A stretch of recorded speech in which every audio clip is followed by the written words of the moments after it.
No, I just need to talk to you just for a minute. I think I've needed to for a while, actually. I haven't felt right. Almost like the last 6 months of my life have been passing me by and I haven't really been in control of it. And I hadn't realised that until today. Do you remember the day we came to look at this place? I don't think I'll ever forget that day. I remember looking down the aisle, staring at the altar and just feeling nothing. I waited for that warm, fuzzy feeling in my stomach or my throat to tighten at the thought of walking down it, but I waited to cry. I wanted to cry because I look over at you and you have the sweetest, most beautiful smile on your face, you know, the kind where your dimples show. And I knew this was the place for you. And I was confused because, well, I wanted to feel that same joy that you were feeling, you know, the kind of girl dreams of when she thinks of her wedding, but I just felt nothing. So maybe this isn't the place for me, but that's okay because you loved it and I was ready to compromise because, well, that's what marriage is all about, right? Compromise. Then came the dress shopping. God, I couldn't wait for that day to be over. My mum kept going on about how I needed a veil to match the dress or even a train to match the dress I hadn't picked out yet.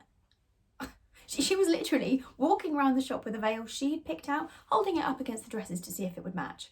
Oh no, that's an off-white dress. You don't want an off-white dress, do you, Scarlett? Honestly, at this point, I was thankful for the free champagne. I don't think I told you that at the time. Well, I guess there's a lot of things I haven't told you about lately.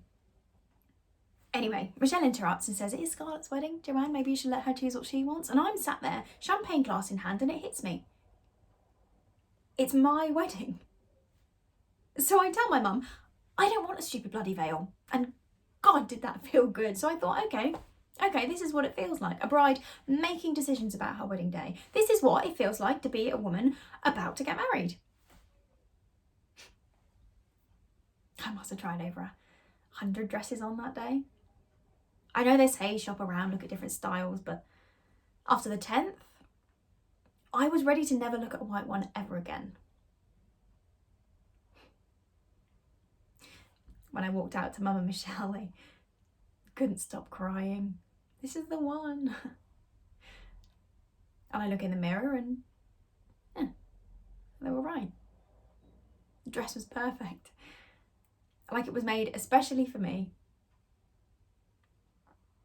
But it was just a dress. Then I look at my face, but it wasn't me looking back. No, the woman staring back at me was wrong. Almost distorted, like her skin was hollow and it's been stretched too far over her cheekbones. And tired.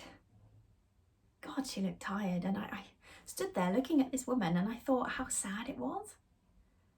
Such a gorgeous dress for such a sad shell of a woman. And the afternoon was spent looking at bridesmaids' dresses, but I just couldn't get the image of this sad woman out of my head. And I felt this weight pressing down on my chest until I couldn't breathe. And then my vision blurred and I was overwhelmed with this horrific sense of panic. Pure concentrated panic. I was having a panic attack in the middle of the bloody bridal shop. In the end, Mum had to take me outside to calm me down, constantly asking what was wrong. I told her it was just a lot going on. I just felt a bit stressed, and that wasn't a lie. Not really. And of course she didn't question that, said it was totally normal. And I was feeling stressed and overwhelmed, just not for the reason she thought.